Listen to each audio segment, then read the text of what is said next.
Chapter 4: Conscious Egohood. There are 7 stages of consciousness as taught by the great masters of the science of being. 5 of these stages we have just considered.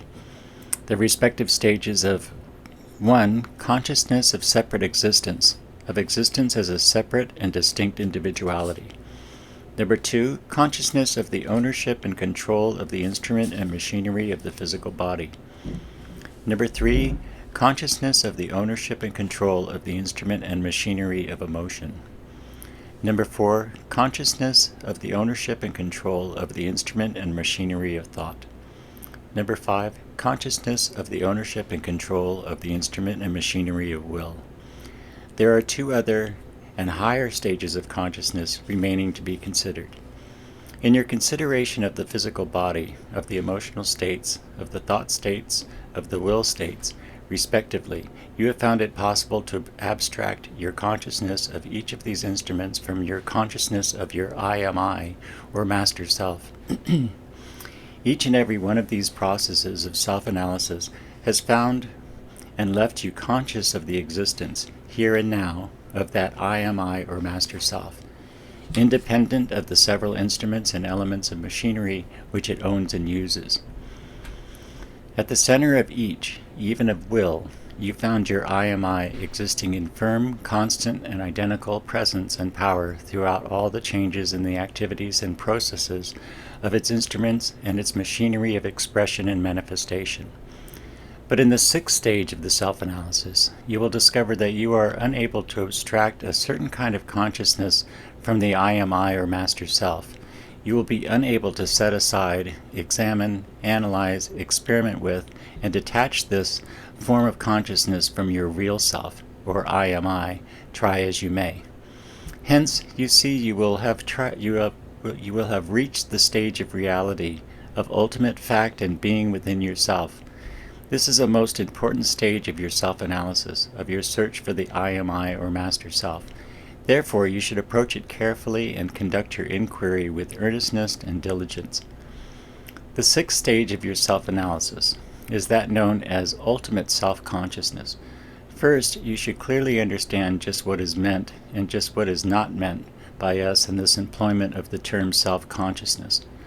In the popular usage, the term means an unpleasant and abnormal state of consciousness or awareness of oneself as an object of observation by others. The psychological usage, however, is quite different. It indicates that state of consciousness in which the I am I is fully, keenly, and positively aware of its own existence as an actual entity in being here and now. It is from this state of consciousness that the individual asserts, positively and with conviction, I am I, here and now. Comparatively, very few individuals experience the full degree of this stage of consciousness. Many, of course, say, I am I, thereby distinguishing themselves from others. This, however, is merely the 1st stage of consciousness, not the 6th. Few proceed further in their realization of self-consciousness. Many are unable to differentiate in consciousness between the I am I and the physical body. Still fewer are those who are able to make the distinction between the I am I and the feeling states, and still fewer are those who can realize the I am I as transcending the thinking states. Very rare and far between indeed are those who are able to distinguish between the consciousness of the will states and the consciousness of the I am I. The great masses of the race think of the self as an aggregate or composite of mind and body, feelings, emotions, thoughts, will activities, etc., and seldom if ever catch even a glimpse of the essential and ultimate selfhood of the I am I, or Master Self, the real self. But the great individuals of the race, those who stand out from the masses, will usually be found to have evolved into quite a full state of self-consciousness, and accordingly, they will have experienced that sense of personal power that comes from this recognition of the I am I, Master Self, Real Self. This illuminating experience, once it comes to the individual, leaves him changed and different. He is never again the same man. A new world is open to him. A new and positive sense of the reality of his essential being has impressed itself upon him. It comes to many as an awakening from a troubled sleep, or dream state, the dawning realization that I am I, in spite of the dream illusion. In this dawn of the realization of ultimate self-consciousness, the individual finds himself at last. An old English writer once said, "Whether we try to avoid it or not, we must face this reality sometime, this reality of your own egohood, that which makes us say I, and in saying I, leads to the discovery of a new world." A leading American psychologist has said, "Self-consciousness is a growth." Many persons never have more than a misty idea of such a mental attitude. They always take themselves for granted and never turn the gaze inward. The dawn of self-consciousness, the awakening from the dream of simple consciousness in the individual, is accompanied by a new awareness and consciousness of reality and actual existence. In fact, so strong often becomes this new consciousness of the certainty of real and actual existence that compared with it all, other forms of conscious existence fade into comparative insignificance. This consciousness, once firmly established, serves as a tower of strength for the individual in which he may take refuge and then defy the adverse conditions of the external world of thoughts and feelings. The process of self-analysis according to which you have proceeded to abstract, in turn, the consciousness of the physical body, the emotional states, the thought states and the will states, respectively, has now brought you to the point where you have nothing else left for you to analyze, for the purpose of possible abstraction, except the self-consciousness of the existence of the I am I, or Master Self, the real self. But when you undertake to subject that ultimate element of selfhood to such process, you discover that further analysis, abstraction, simplification, and reduction is impossible. You have reached something ultimate, which defies further analysis or simplification or separation into parts, elements, or factors. It is the irreducible element, the insoluble residuum of selfhood. It is egohood itself, in its final essence and principle. You have discovered that this I am I, or Master Self, is not subject to changes, alteration, or modification. It is not subject to becoming, for it is pure being, always identical with itself, always constant, ever the same. It does not flow, nor is it in a state of flux. It is never transformed, nor is it transmuted. It does not change form, for it has no form. It does not manifest degrees, for it is absolute in its nature and being. It does not take on aspects, modes, or conditions of appearance.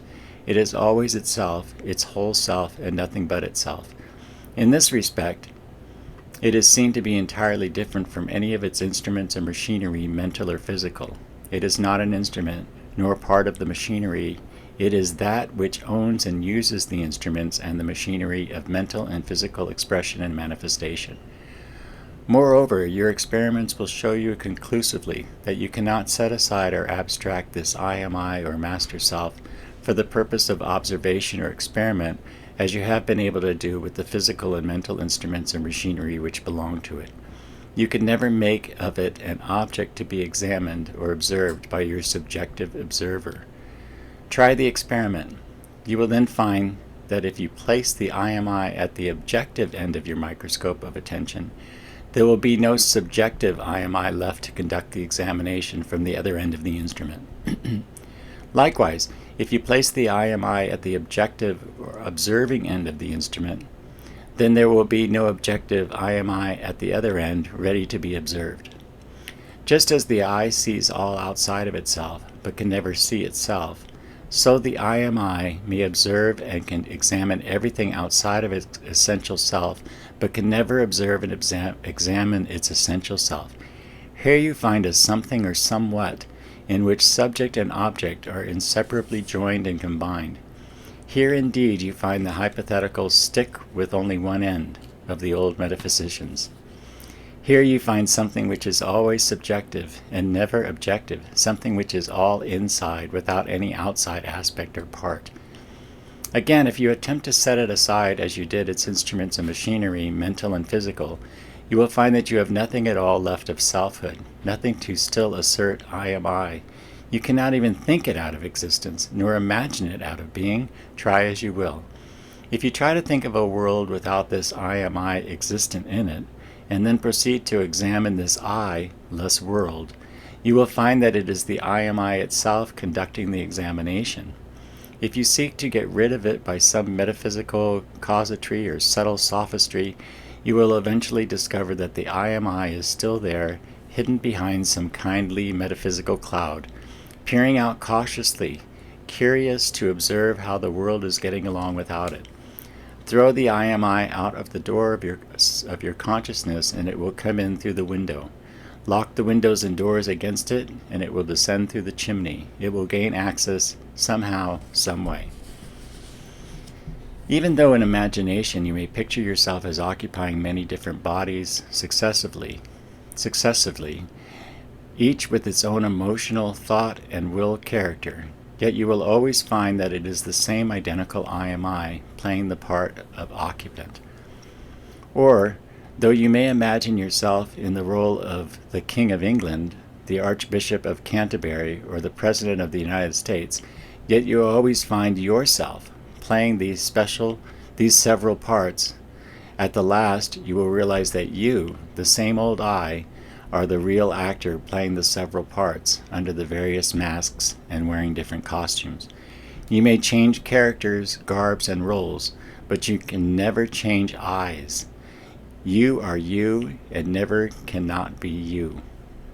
The unfoldment of ultimate self-consciousness, conscious egohood, will bring to you the realization that you are a focal center of power in the cosmos, a focal center of real power and real being. You will gradually realize that you are a center of the cosmos, just as the sun is a center with multitudes of objects whirling around it or flowing past it. The occult teachers of ancient days were wont to remind each of their students that he himself was a center in the cosmos, for in the cosmos the circumference is nowhere because the cosmos is infinite, and consequently the center is everywhere. Therefore, the student was instructed to see himself and to think of himself as a focal center of power and being, as a central pivot of the cosmos around which all else revolved.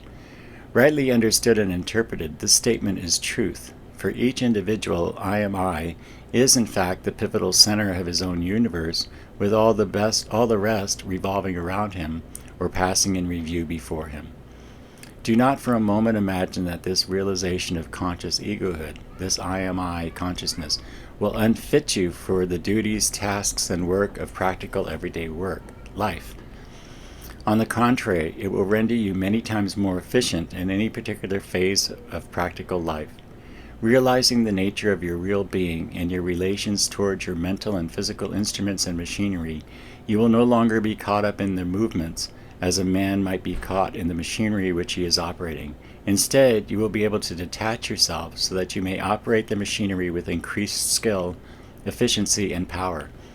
Conscious egohood will cause the muddy waters of your mentality to become as clear as crystal, so as better to reflect the light of that brilliant star of the I am I, which is shining above with a fierceness, clearness, and steadfastness inexpressible in ordinary words. The most practical of all men is the man who realizes the realities of his own nature and being, and the character of his relations to his mental and physical instruments of expression and manifestation. When you recognize the nature of your power, when you realize the conscious feeling of that power, then will you be able to express and manifest that power to a wonderful degree and with an excellence otherwise impossible to you. Such recognition will make you a better businessman, a better engineer, a better lawyer, a better doctor, a better nurse. It will enable you to reach a higher point in your life work and to acquire a higher recompense for your services than would be possible without it. Cultivate the perception and realization of conscious egohood. Seek to develop it by means of thought, of feeling, of imagination. Use all of your mental powers to this end. Employ your instrument, your every instrument at your disposal to discover yourself, your real self. Assert and affirm your real being by saying, thinking, and acting, I am I. There is a magic in these words. Their vibrations will set into motion every atom of your being, and they will re-echo the statement to your ears. You will find the affirmation a tower of strength in hours of need. In moments of weakness, it will revive your failing courage and dwindling determination. It will serve as a powerhouse from which you may send forth currents of power and energy. It will serve as a great magnet which will draw to you the things, persons, and circumstances which you will need in your tasks of life. Use the white magic of the I am I affirmation. As we proceed with our instruction, you will see that this I am I is even greater and grander than we are now stating it to be. It is a focalized center of something or somewhat infinitely greater, the point of contact between the universal and the particular, the unmanifest and the manifest, the uncreate and the create, the infinite and the finite. You are far greater than you know. When you say, I am I, you are uttering a tremendous statement of truth, the full meaning of which, as yet, only faintly glimpse. The individual who can say, I am I, with full recognition in thought, with full realization in feeling, has lighted for himself a lamp which can never be extinguished by the winds of adversity, nor the rains of circumstances. Such a one is well on the path to mastery. The seventh stage of your self-analysis, the stage to which you proceed after you have discovered the ultimate nature of the I am I or Master Self, is that which is known as the stage of power consciousness. In this stage of consciousness, while holding firmly and with doubt-defying conviction to the recognition and realization of the I am I as the ultimate and essential base and ground of your individual being, you nevertheless intuitively are aware of the existence of an underlying reality, with which, in some intimate and essential way, your I am I is united, connected, and coordinated. When this consciousness is awakened by the proper methods, you will become as actually conscious of this intimate relationship as you are now conscious of the existence of your I am I or Master Self. In fact, the two phases of consciousness will seem gradually to coalesce and combine in your higher perception of reality. Even when the intellect has not as yet been able to work out the puzzle or read the riddle, the intuitive faculties will report that it is true nevertheless. In the following sections of this book, we shall point out the road whereby the intellect may logically approach the facts concerning this highest truth. For the present, we wish merely to indicate the general nature of the subject, and possibly to cause your intuition to begin to unfold, so as to receive the full strength of the rays of the Sun of Truth, which is beating upon it. In the stage of power consciousness, you will know that not only is your I am I, your Master Self, your real self, a real center of power in the cosmos, you will also know that back of, under, and around that I am I, or real self, is the great ultimate principle of power itself. That the I am I is in actual contact with that power, and that the rhythmic vibrations of power are at least faintly discernible as they throb and thrill through your being. Feeling this, all fear will drop away from you, and a new and strange courage will take possession of you, and you will thereafter proceed to the great adventure of life, fearlessly and confidently. You will enter into the conscious realization that power, all the power there is back of you and supporting you. You will enter into the conscious recognition that in the great substance and strength of power, you live and move and have your being. With the dawn of this consciousness, you will in all truth be born again. While it is true that but comparatively few individuals actually experience this consciousness in full degree, yet it is true that many experience it in at least some degree. All may gradually unfold into it, if they will but turn their attention to that direction.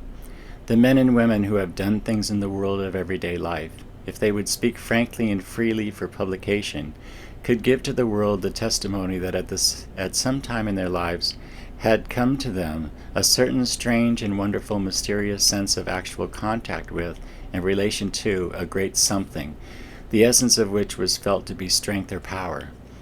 Varying as are the reports of the different individuals who have testified to this phenomena, there is found a common and general agreement upon the fact that there has been an actual contact with and intimate relation to a something or somewhat infinitely powerful and strong. There was always the consciousness of immanent presence and of power and strength. These individuals have interpreted to themselves these experiences in many ways, each coloring it according to his previous trend of belief or general philosophy of life. To some it has appeared to partake of a religious nature and color, as if the Supreme Being, or at least one of his archangels, has hovered near, brooded over them, and reflected a portion of the infinite power upon them. Many a successful man has experienced this strange phenomena and has been comforted by the conviction that he has God on his side, or that God is working in and through me.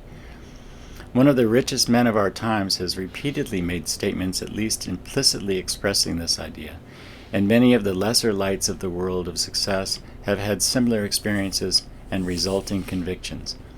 Others have attributed the experience to the presence and aid of some friendly, beneficent entity or supernatural personality, a friendly spirit from the other shore. Others have felt it to be a hint of the presence and power of a kindly destiny or fate, or the influence of a beneficent star.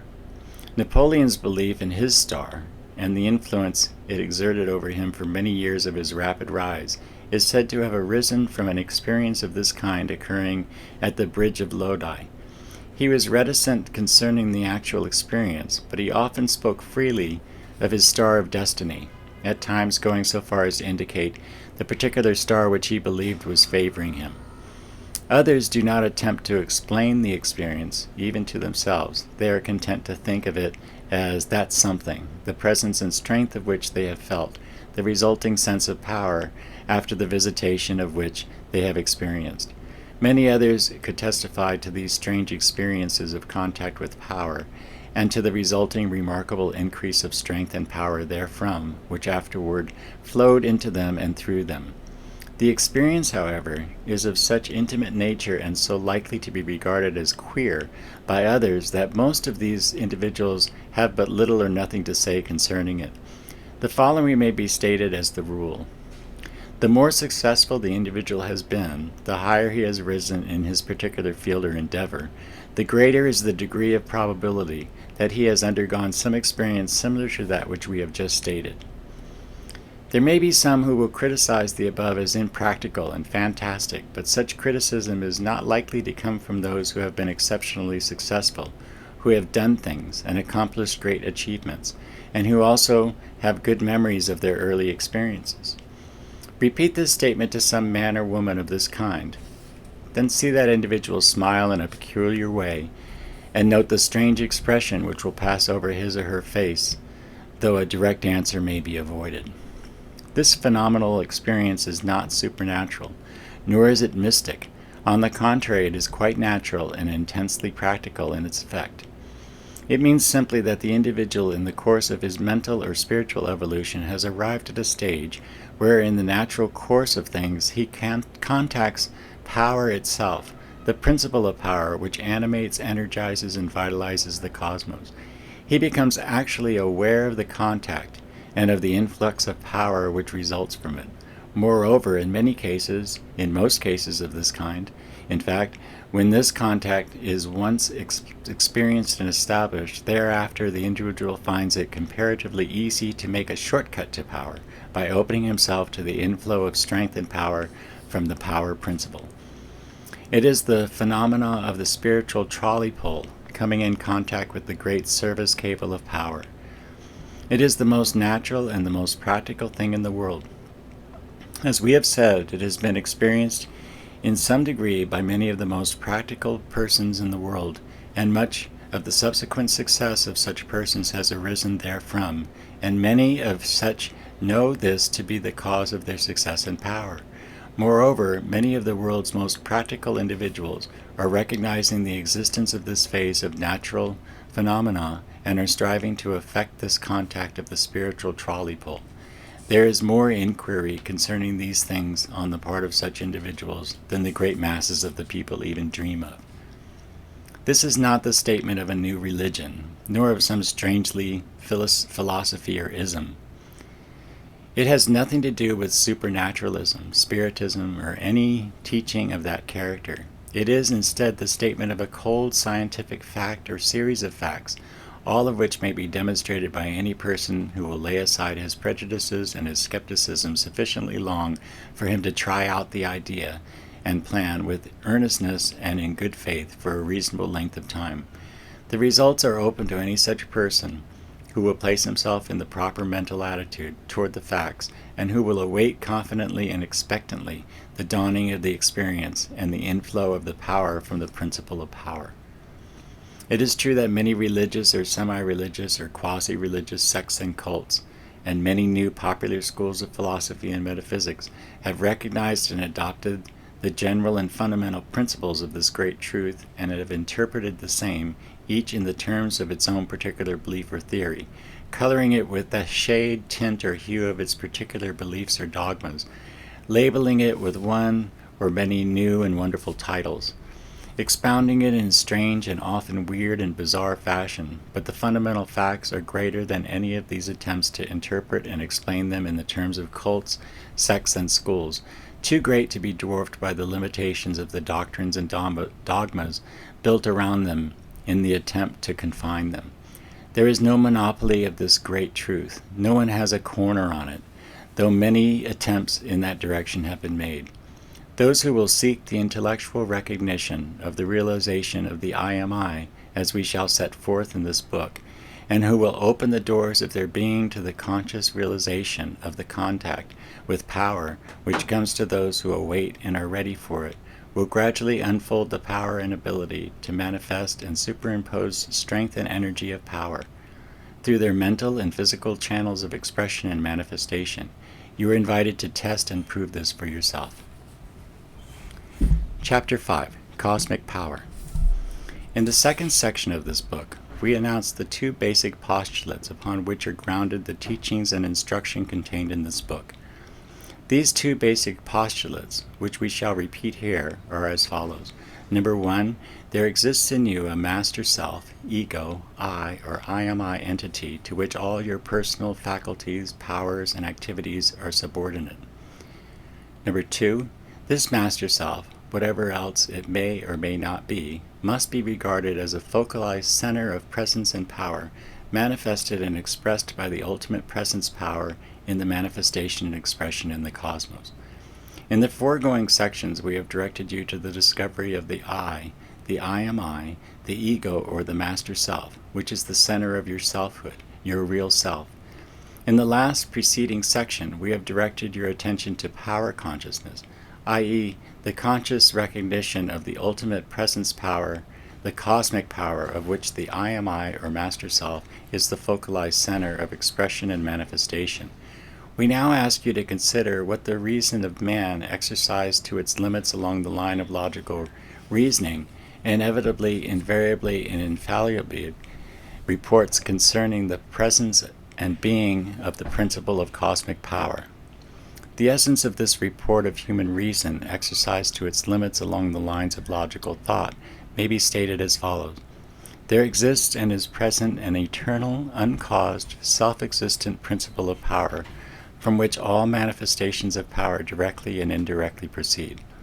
Let us now consider how and why the human reason is compelled to accept this conclusion, which is inevitably, invariably, and infallibly reported when it extends itself to the limits along the lines of logical thought.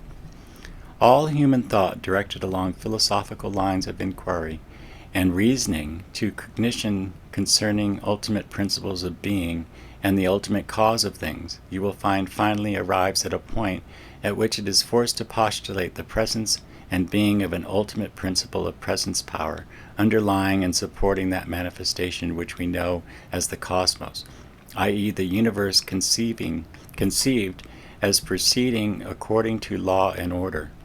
The discovery of this ultimate principle of presence power is the great aim and purpose, intention and end of philosophy, and all schools of philosophy, metaphysics, and theology assume without question the necessary existence of such ultimate principle, though they differ greatly concerning its nature or character. Human reason is forced to this conclusion principally by the fact of its recognition of the following three axioms as necessary and fundamental basis of logical thought. Number 1, that the undoubted presence and manifestation of coordination, i.e. state of common action, movement and condition, and mutual adjustment, correlation, and interdependence, in all of the objects, forms, and activities of the cosmos, point inevitably, invariably, and infallibly to a common source and origin and common essential nature of everything in the cosmos. Number 2, that from nothing no thing can proceed, and consequently that everything is capable of being traced back by steps and stages to an ultimate cause, origin, or principle of being. Number 3, that the world of constantly changing things and activities may be accounted for and explained intelligently under no other conception than that of an ultimate principle of presence power, which is the base, ground, and support of the world of changing things, the constant element, essence, or principle, which itself never changes, but which holds together and coordinates all the changing things. These axioms are regarded by the best thinkers of the race as self-evident, necessary truths, the contrary of which is unthinkable. Truth so firmly established and universally accepted as axiomatic as is this truth cannot be attacked unless the validity of reason is also attacked. Therefore, we shall not attempt to argue or to prove the truth of these three axioms of human reason. We are content to rest upon the statement that the best thought of the race accepts them as true axioms or self-evident truths, and that the contrary is unthinkable and repugnant to logical thought. We wish here to call your attention to several subordinate propositions attached to the three axioms above stated, which are generally accepted as being axiomatic in nature, and which logically follow the acceptance of the three basic axioms. These subordinate propositions are three in number and are as follows. Number 1, the ultimate principle of presence power is eternal. That the ultimate principle of presence power is eternal logically follows from A, the recognition of it as ultimate, i.e. incapable of possible resolution or analysis, final, basic, and fundamental, and B, that from nothing no thing can proceed, ultimate principle being ultimate, basic, and fundamental to the absolute sense, cannot have had a preceding cause, origin, or source, and as from nothing no things proceed, it cannot be conceived as having sprung from nothingness. Therefore it must always have existed, without beginning, without interruption, without cessation. If there ever had been a time in which it was not in existence, or ever a time in which it ceased to exist, then it could not be in existence now. If there ever was a time in which there was but nothing, then there would be but nothing now, is a self-evident statement of truth accepted as such by all logical thought of whatever school. Number 2, the ultimate principle of presence power is uncaused. That which is ultimate must necessarily be uncaused. That which is eternal must likewise be uncaused. The reasoning leading to this conclusion has been stated in the preceding paragraph and need not be repeated here. There is and never could have been anything which could have caused or created ultimate principle, and that which is eternal is, by the fact of its eternity, beyond cause or causing process. Number 3, the ultimate principle of presence power is self-existent. That which is ultimate, eternal, and uncaused must also be necessary by self-existent, i.e. existing of and by itself, and not depending for origin, continuance, and support upon any other thing. There is nothing else but itself which can serve to support or sustain ultimate principle, and nothing, not even itself, which could have originally thought it into being, it being conceived as ultimate, eternal, and causeless, and the whole thing in its essence and state of fundamental being. Thus you see we cannot escape from the conclusion that the ultimate principle of presence power is eternal, uncaused, and self-existent. Moreover, being the ultimate principle of presence power, it is seen that all things must proceed directly or indirectly from it, as from a source or origin. A principle, in this sense of the term, is an ultimate and essential cause, source, or origin from which all derivative effects, events, or things of any and all kinds proceed or flow. As we have said, all philosophical and metaphysical speculative thought has for its end and aim the explanation of all separate and particular activities by some one common ultimate principle. All theology likewise postulates a supreme ultimate being as the common source and origin of all manifested and created things. Whether ultimate principle be thought of as spirit, matter, or energy, as person, substance, or force, the basic and fundamental conception of it as ultimate principle is found to be essentially the same. Whatever else the various schools of philosophy, metaphysics, and theology hold that ultimate principle must be and must not be, they will be found in tacit agreement upon the point that power must be an essential attribute of its being, an attribute of which it cannot be divested. This because, unless ultimate principle is power, or else possesses power as an attribute, then it never could have manifested, expressed, or created the cosmos and its activities. A powerless ultimate principle would be merely a passive, inactive something or somewhat, and there would be nothing to flow or proceed from it. In fact, it would not be true principle at all. Theology, beyond question, conceives the Supreme Being to be possessed of infinite power, and as an essential attribute of which it cannot be divested, and without which we cannot think of it. Without power, the Supreme Being could not have created the world, nor have brought about anything into existence in any way whatsoever.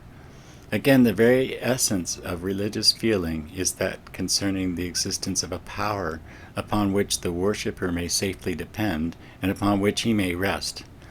Take away this conviction, and the very spirit of religious feeling would fade into nothingness. God without power would not be God at all, according to the accepted theological conceptions of God. There is no escaping this basic fact of theological teaching. But outside of theology and religion, even among those who do not accept either, we find an equal certainty that power must exist in the something and somewhat which is held to be the ultimate principle of the cosmos. Philosophers, metaphysicians, scientists, even the most materialistic thinkers, hold as thoroughly as do the theologians that ultimate principle must be, or else must possess, power, whatever else may be asserted of it.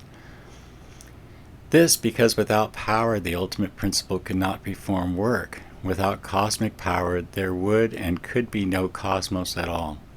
Hence, power is held to be self-evident and a necessity of thought on the subject of ultimate principle, or of cosmic activities. Herbert Spencer indicated the spirit of his own philosophy, and also pointed out the path over which other thinkers have since traveled, when he made his famous statement affirming the existence and power of that infinite and eternal energy from which all things proceed. John Fiske, in his great work entitled Cosmic Theism, presented the following formula as a full and complete basic statement of his theory of the cosmos. There exists a power to which no limit in space or time is conceivable, of which all phenomena are manifestations. Nicholas Murray Butler, president of Columbia University, sums up the conclusions of modern philosophical and scientific thought as follows. A strong and, in my view, the dominant tendency in philosophy, powerfully supported by the results of scientific knowing, is that which sees totality as energy, which is will.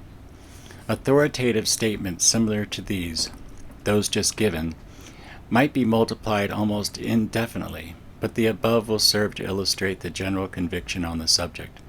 In whatever direction in the field of human thought we may look, whatever else we find, we are certain to find this report of the necessary presence and existence of power at the very center and heart of things, as common, fount, source, and origin of all things, in the ultimate principle of being, or the ultimate cosmic principle, call it what we will.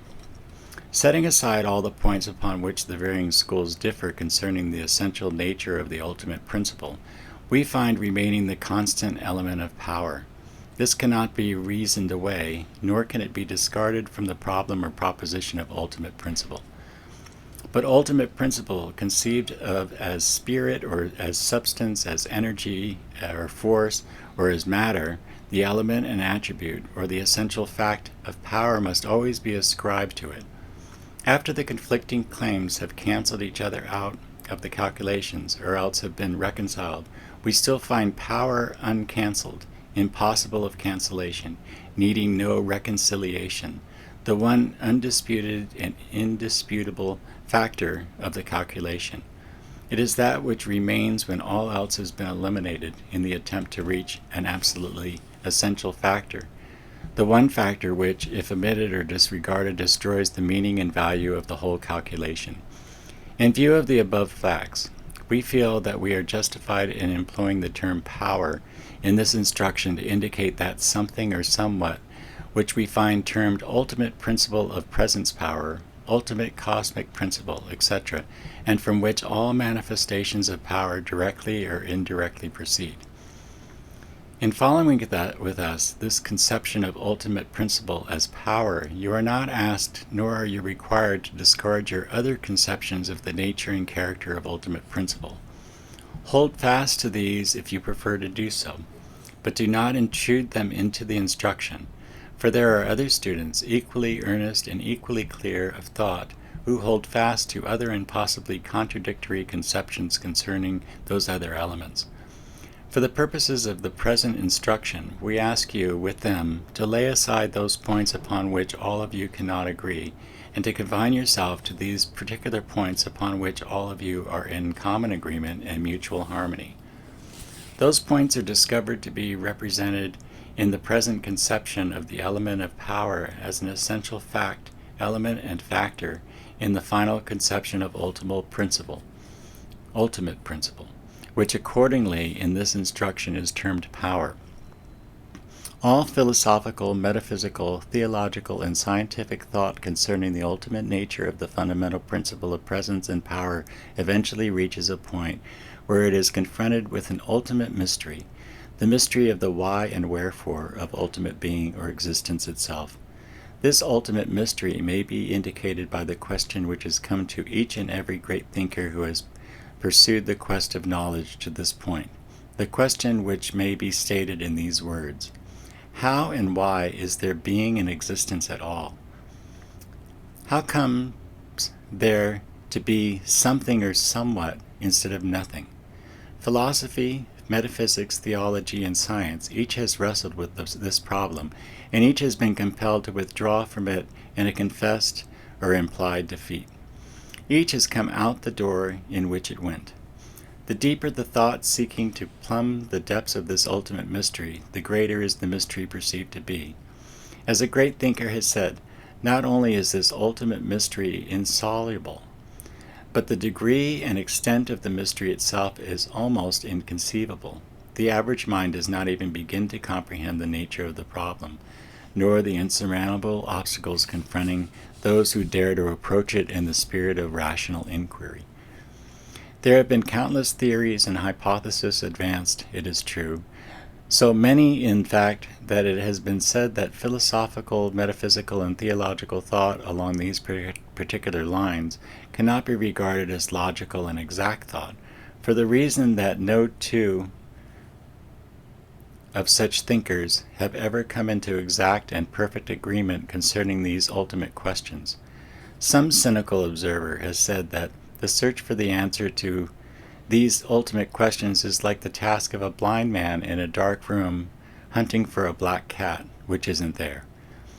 Some very careful thinkers indeed hold positively that the black cat isn't there for the reason that not only is the question beyond the limits of the human reason, but that also from the very nature of the case there can be no answer.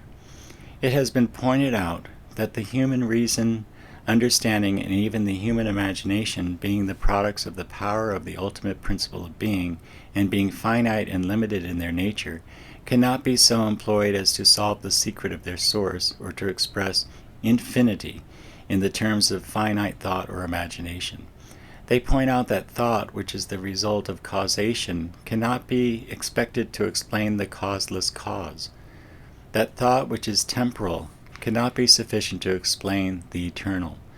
That thought, which is produced by and which manifests change, cannot solve the riddle of the immutable and changeless. They point out that the universe withholds its ultimate secrets, and that though veil upon after veil will lift, there must be veil upon veil behind. Gautama, the Buddha, warned his followers against striving to measure with words the immeasurable, or to engage in the futile task of sinking the string of thought into the fathomless. The ultimate mystery, however, lies still deeper than the inability of the human mind to fathom it, which inability results from the finite nature of the human mind. As a few of the keenest thinkers have pointed out to us, the very attempt to read the riddle arises from an enormous and fallacious fundamental mistake. This fundamental mistake consists of the illogical attempt to find an explanation, i.e., a cause for that something or somewhat which by its very nature, and must be without cause, having no because attached to it. The human mind is so accustomed to seek out to find causes in, of, and for things that it falls into the childlike error of trying to find causes for the causeless. The very conception of ultimate principle carries with it the positive, fundamental, and essential implications, such a something or somewhat must necessarily be ultimate, causeless, absolute, and eternal. That which is ultimate cannot have had a cause. That which is absolute cannot have had a cause. Such a something or somewhat must have always existed, without a cause. Such is the inevitable, invariable, and infallible report of reason extended to the full limits of its powers. This, when rightly understood, does not really contradict experience, reason, or logic, though at first it may seem to do so. All that our experience, reason, or logic insists upon is that everything that comes into existence must be the effect of a preceding cause, for something cannot proceed from nothing. Reason, reporting that there must be conceded to be an ultimate principle of being, is not postulating that ultimate being as ever having come into existence. Indeed, it positively reports that such an idea is absurd and unthinkable. Therefore, there is no real demand for a cause for ultimate principle, inasmuch as it is not in the class of things which have come into existence.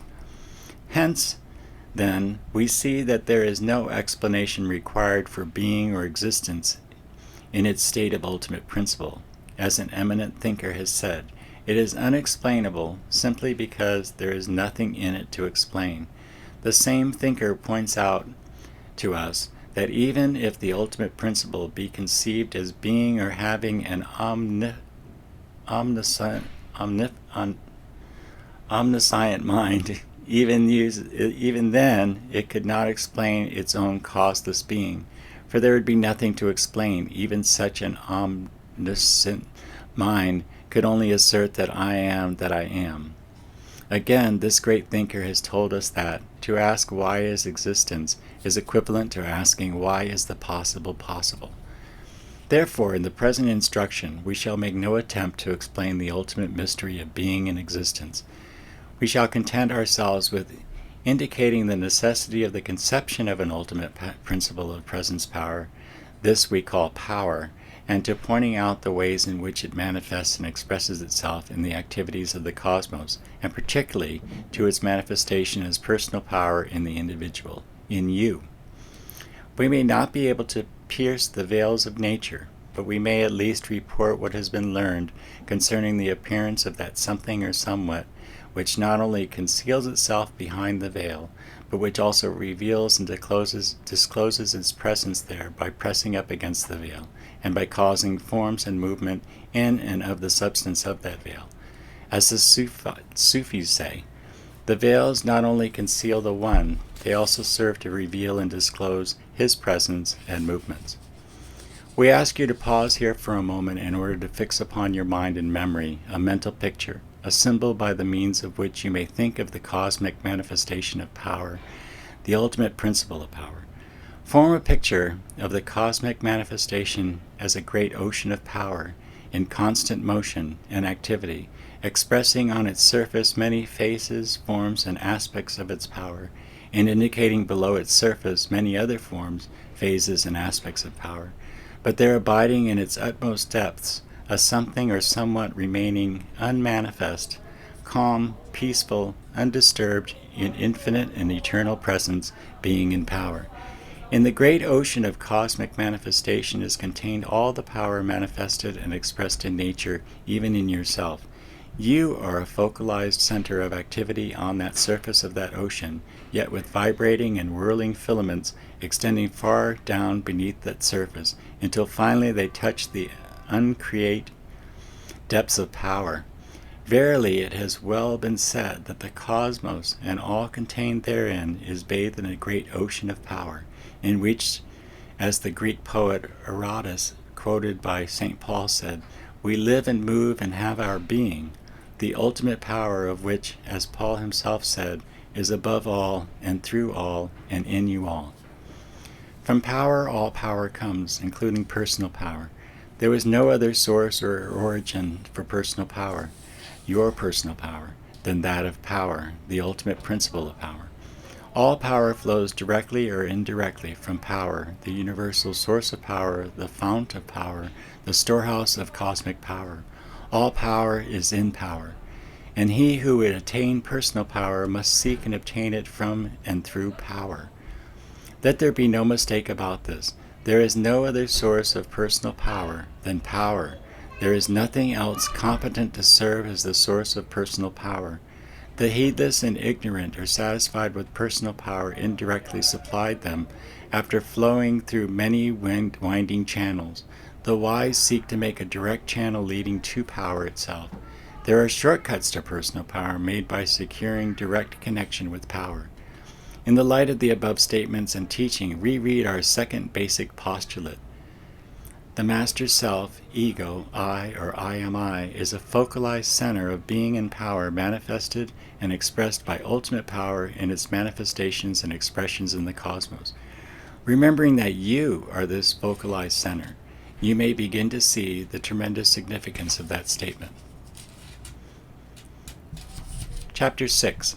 The Twin Manifestation. In the preceding section of this book, we have shown you that it is impossible for the human mind to understand just what the ultimate principle of power in itself, is in its essential nature and being. Likewise, we have shown you just how it is possible for us to know that there is such power at all. Just as you have seen that when you consider the I am I center of being within yourself, you must rest content with the inevitable, invariable, and infallible report of self-consciousness, that I am I, so you find you must rest content with the inevitable, invariable, and infallible report of your reason that power, the ultimate principle of all power, is and must be present and in being. In both cases, you are confronted with the final mystery. Not two final mysteries, however, but the two aspects of one final mystery. But likewise, just as you find it possible to discover just how the I am I manifests and expresses itself in your personal activities, so may you discover just how power manifests and expresses itself in the activities of the cosmos, and just how you may draw upon power for personal power to be manifested and expressed in your personal activities. And after all, that is the main point of practical instruction designed to aid and assist you in your life activities in this very practical world of very practical things. The pragmatic philosophy needed by you in your practical life here and now in this very practical world properly concerns itself with the just how questions and leaves the just why and soluble problems for those who enjoy the Sisyphean task of striving like the blind man in the dark room seeking to find the black cat which isn't there. Sisyphus, you may remember, was that unfortunate character of ancient mythology who was subjected to eternal punishment in Tartarus. His task consisted of the eternal rolling of a huge stone to the top of the high mountain, the stone constantly recoiling and thus rendering his task incessant, unceasing and unending, without possible accomplishment. In considering what observation, experiment, and reason teach us concerning just how power proceeds to manifest its strength and energy in the activities of the cosmos, let us begin by quoting to you an ancient Oriental fable devised by the earliest teachers to illustrate the cosmic activities as well as the human activities along the lines of personal power. By carefully grasping the principles set forth in this old fable, and by fixing them in your mind, you will have ever before you a most useful and practical diagram of the methods employed by power, and which are also to be followed in your manifestation and expression of personal power. both the personal power you now possess, as well as the cultivated, developed, and trained personal power which you will acquire by applying the principles and methods embodied in the present instruction. The ancient fable, which has been told by teacher to pupil in Oriental lands for many thousands of years, proceeds as follows. Once upon a time there dwelt in a vast forest two individuals, each of whom had been particularly blessed by the gods in certain ways, yet equally deprived of certain other particular blessings. Both of these individuals were giants in power, yet their power was so limited in certain directions that their lack was as great as was their possession. The first of these forest dwellers was a physical giant, filled with vigor and strength, and animated with a strong desire, longing and craving to move about, travel, and to play an important part in the world of men. But alas, he had been born blind and could not find his way about the forest only by clumsily groping and feeling his way, stumbling along from tree to tree, always traveling in circles, and never getting anywhere. He was never able to emerge from the forest and to reach the world of men. The name of this giant was Volition, which means the power of willing.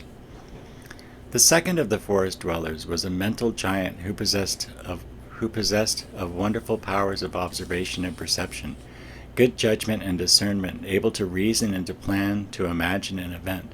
But alas, he had been born with withered legs and paralyzed arms, and was unable to travel around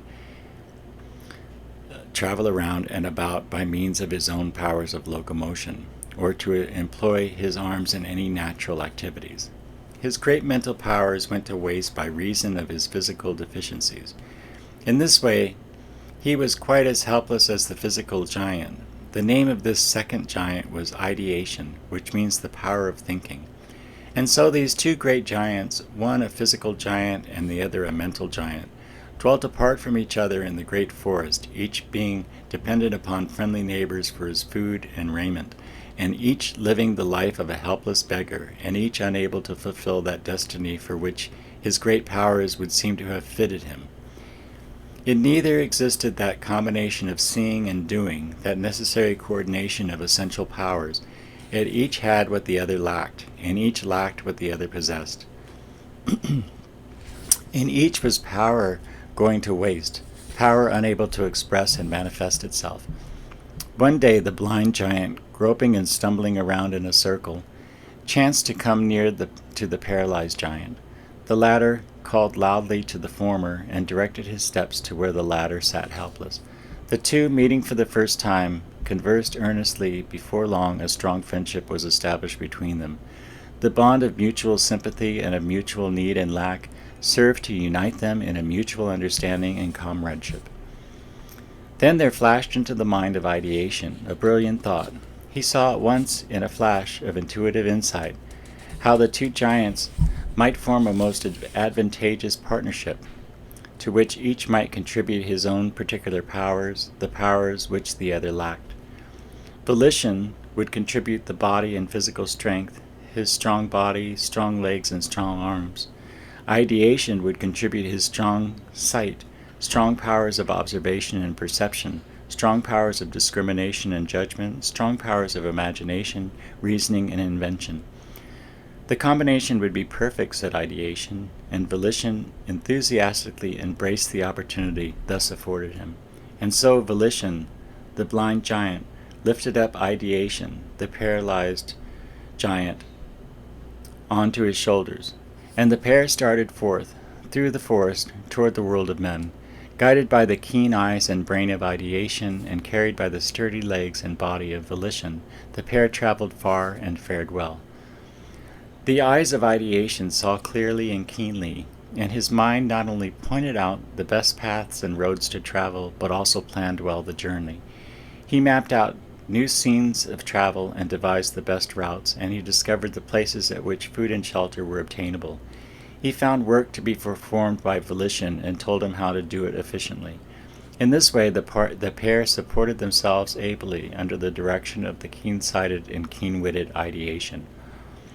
On the other hand, Volition, the blind giant, with his superb physical strength, carried the pair easily and rapidly over the road and performed the physical work which served to support the pair and to accomplish their joint purposes. He did his work well, the work which such a strong, vigorous giant might be expected to do. Guided by ideation, he no longer wasted time and effort in traveling about and in performing his tasks. His sturdy body, legs, and arms had found an equally strong pair of eyes and a brain capable of functioning efficiently, and so has been said, the pair traveled far and fared well. The wise ancient Oriental teachers concluded their relation of this fable by their recitation of the moral and application as follows. Here you have the story of nature and of man.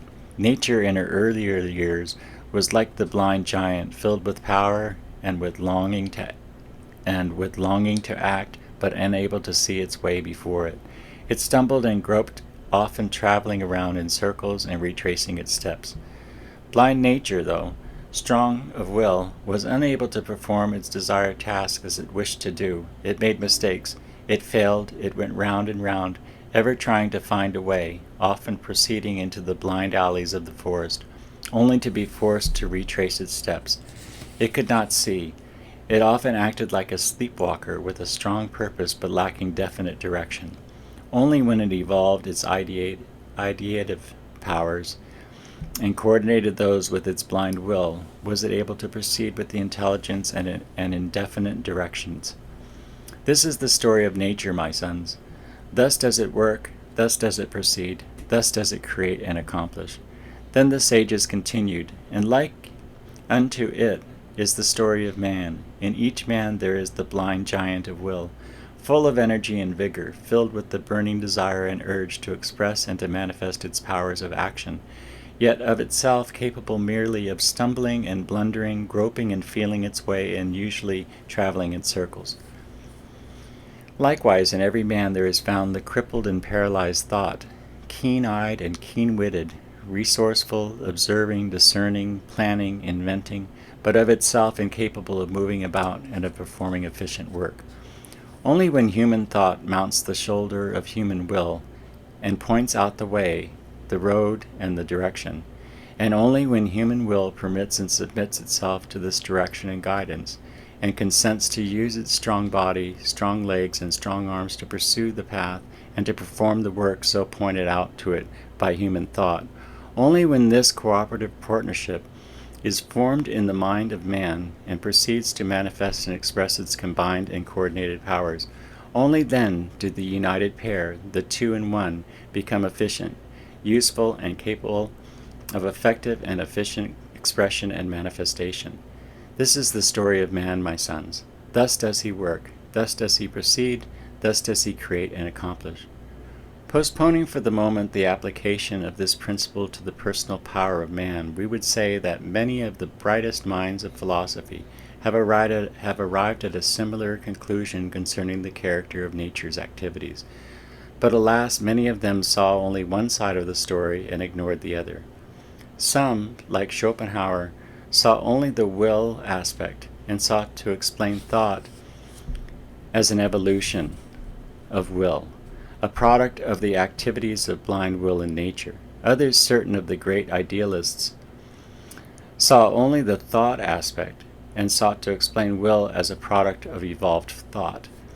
Each of these schools of philosophy explained matters quite satisfactorily up to a certain point, but each failed to perceive the dual aspect of nature's activities, the respective aspects of will and thought, the twin manifestations combined and coordinated as equal partners, each impotent without the other. Later philosophers, however, have seen the truth embodied in the ancient Oriental fable and have sought to build systems of philosophy upon it, and the tendency is now in that direction. And this is well, for it is the only way. Schopenhauer postulated a cosmic blind will as the ultimate principle of power, and explained the universe in its terms. Others followed him along the lines with various modifications. Schopenhauer said, "Will is in the innermost essence, the kernel of every living thing, and of the totality of existence." Others held similarly defining will as desire with the power to act, or power with the desire to act. Wundt said, "The universe, as perceived by us, is the outer wrapper or sheath behind which is hidden a spiritual, creative activity. a striving, feeling, sensing, like that which we experience in ourselves, the active principle of which is creation or which is conation or impulse, tendency, desire, and will. In this connection, you will recall the statement of Nicholas Murray Butler, previously quoted in this book, in which he says, "The dominant tendency in philosophy, powerfully supported by the results of scientific knowing, is that which sees totality as energy, which is will." On the other hand, we find the idealists holding that the ultimate principle of ideation or ideative power, the universe being a purely ideative creation, a drama, a mental picture, a story, or perhaps even a daydream or actual dream of a universal ideative power. The idealists hold that the universe and everything in it is but an idea or series of ideas in an ideative mind of a supreme ideator. Idealism, in this sense, is defined in the reference book as the philosophical doctrine which holds that the world is an idea and which teaches that material objects have no real existence and that we have no rational grounds for believing in the reality of anything in the cosmos, but ideas and their relations. A variation of this philosophy is that which holds that ideal forms existing eternally constitute reality. These have the power and ability to manifest and express outward semblances of themselves, which, however, usually appear more or less distorted or imperfect.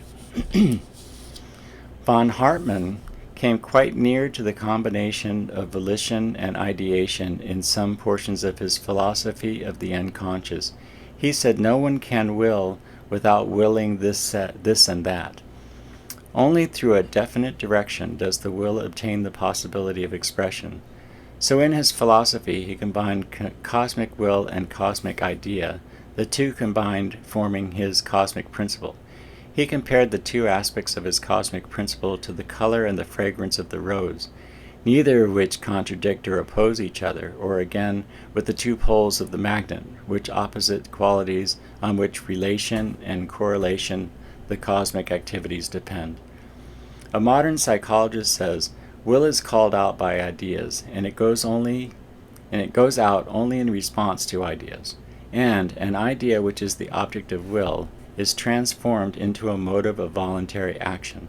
So you see, the conception of the dual aspect or twin manifestation is coming into prominence, as it was bound to do in time. If you will observe the processes and activities of nature, you will see everywhere the evidences of volition and ideation, the blind will moving into activity under the direction and impulse of thought. The idea is the form or pattern which the will is always endeavoring to manifest and express into objective and material existence.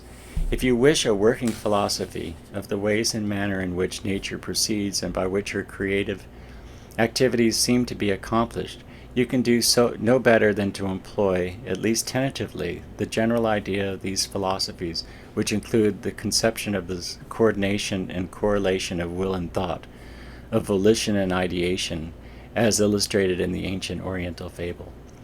By this, however, we do not mean to indicate that we believe that power, the cosmic ultimate principle, is in any way merely volition and ideation. On the contrary, we rest on our previous statement that all we can say of the essential nature of power is simply that it is, and must be eternal, uncaused, and self-existent. All that we mean to imply concerning cosmic volition and cosmic ideation is that these appear to constitute the twin manifestations of power in the cosmos, and seem to be the special and particular instruments or machinery by means of which power accomplishes its creative expression and manifestation in the cosmos. Be sure that you understand us correctly in this distinction, for the differentiation is an important one. It is as illogical to identify power with its instruments and machinery as it is to identify the I am I or Master Self with its own particular instruments and machinery. Personal power in man being a part of the general manifestation and expression of power in the cosmos, for there is no other power of which it may be the expression and manifestation, must come under the general rule of the expression and manifestation of power in the cosmos. That is to say, it must be governed by the twin manifestation along the lines of volition and ideation, of will and thought. Investigation and observation aided by actual experiment prove this to be the case, as might be expected. The I, or Master Self, being a focalized center of presence and power, created by power in its cosmic manifestation, naturally proceeds to express and manifest itself in activity, just as does power manifest and express itself in its greater activities, i.e., by employing the instruments and machinery of volition and ideation. All of man's activities are perceived to proceed under this rule. In this connection, however, you must not overlook the fact that the mental and physical activities of man proceed along the lines of subconscious processes, as well as along those of the ordinary consciousness. There is subconscious will and subconscious thought, as well as conscious will and conscious thought. In fact, a very large percentage of man's will activities and thought activities proceed on the subconscious planes or levels of his being. Man's physical growth and the processes of his physical organism proceed almost entirely along the lines of subconscious activity. There is ever present the will, pressing forward to accomplish its work of growth, nutrition, repair, elimination, etc. There is also ever present ideation, furnishing the mental pattern or design which will proceeds to objectify and materialize.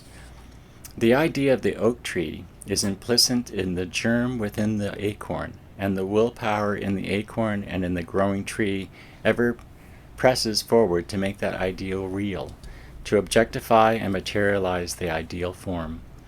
Ideation builds the inner form, and will strives to materialize into outer form that which first existed in ideal form.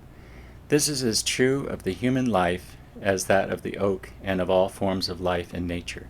It is manifested equally, and as truly in the formation of the crystals as it is in the living things. In every natural activity in which things and events are perceived to move according to law and order, and apparently toward a certain pattern, design, or plan, there exists first the ideal or inner form around which the outer or material form or movement builds itself. One who carefully observes nature's processes cannot escape this conviction.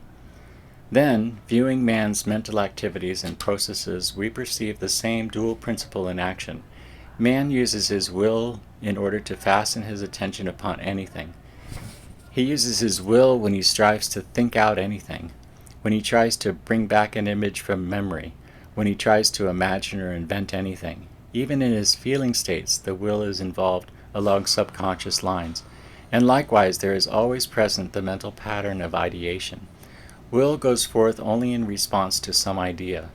If ideas were shut out of the consciousness of man, then he would feel nothing in the way of emotion, would desire nothing, and would not act to accomplish anything whatsoever. If you wish to arouse the feelings or emotions of a man, you have but to present to him the appropriate ideas calling for those feelings and emotions. If you wish to arouse him to will activity, you have but to supply him with appropriate ideas calling forth such action. Very few persons understand the dynamic force of idea. To them, an idea is merely an intangible something in the mind, having but little if anything to do with actual effort or activity. But the psychologists know and teach that ideation, by reason of its pulling power exercised over the will, is one of the most active elements of all human action. Without ideation, there would be no will action. With heightened ideation, the will action is enormously increased in power and efficiency. Practical psychologists now teach their students that it is possible to arouse, strengthen, and stimulate the desire and will by repeatedly and constantly presenting to them the strong, clear, and definite ideas of the things sought to be accomplished, objectified, and materialized. They likewise teach that one may restrain, restrict, or inhibit the activities of desire and will by resolutely withdrawing the attention from the idea in question, or else by directing the attention to an idea of an exactly opposite nature and chapter. Professor Halleck, the eminent psychologist, says, an idea always has a motor element, however obscure, In other words, an idea is a practically incipient motor action. A motor action, unless restrained, tends to go out immediately in definite action. It is a matter of dispute whether or not all that is necessary in voluntary effort has not been achieved when the mind has been kept filled with the idea until action results as a natural consequence. In order to act in the direction of one idea in preference to another, we must first dismiss the one and voluntarily attend to the other. The motor force thus developed in connection with the dominant idea lies at the bottom of every higher act of will. During the last quarter century, or perhaps longer, there has been a great revival of interest in the subject of thought force, mind power, or similar general conceptions involving the idea of the use of thought in the direction of bringing about desirable conditions in physical health and strength, prosperity, happiness, and the general welfare of the individual. Under all of the many theories seeking to express the essential spirit of this line of thought, as many call it, and back of the various names, terms, and titles employed to indicate and to designate the same, there will be found the fundamental and basic idea and conception of the tendency of thought or idea to manifest itself in action or in objective form and reality. The kernel of the conception is that of the power of the ideal to become real. Thousands of persons all over the world have sought to demonstrate the power to create or to improve their environment, circumstance, health, success, and ability by means of right thinking. Many have fully demonstrated their ability to create, or at least to improve to a great extent, their own environment, to control circumstances, and to determine their own destiny by the power of thought.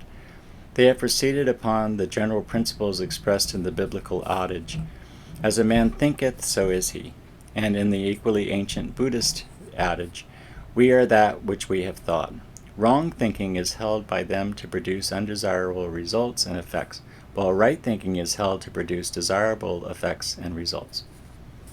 The general conception may be expressed in the aphorism, "Ideas tend to reproduce themselves in external form and effects. The ideal pattern tends to build around itself an objective material reality." In most of these teachings, however, the element of idea or thought has been strongly emphasized, overemphasized in some cases. Many have thought, while at the same time the element of will has been underemphasized. In fact, this last element, that of will, has been practically neglected in some cases, and in some others even denounced as evil by some who prefer explaining the subject in the terms of quasi-religious transcendentalism. But it is now being perceived by many of the most careful thinkers along these lines that a failure to include the power of will in connection with power of thought results in depriving the individual of one half of his mental creative power. The effort to exclude will from association with idea is akin to trying to assert the existence of a magnet with only one pole. As a matter of fact, all the results obtained through the power of thought have been in part due to the correlated and coordinated power of will, though the persons obtaining these results have not been aware of this fact. Ideation without volition, thought without will, is but the paralyzed, keen-sighted giant of the fable, who can do nothing of himself, but who requires the strong body, strong arms, and sturdy legs of the blind giant before effective results may be attained. But at the same time, we must ever remember that it is equally true that the blind giant of will cannot proceed intelligently or effectively until he has raised the paralyzed, keen-sighted ideation to his shoulders. In this union alone is there the real strength of that which is called mind power, thought force, or thought power. Of these two combined, coordinated, and correlated mental elements, may it be said, united they stand, divided they fall. To the many persons who are earnestly seeking to manifest thought and action, objective form, and material results, but who, while obtaining results sufficiently satisfactory to justify them in asserting that there is something in it, still feel that they have somehow, some way, not quite got hold of it.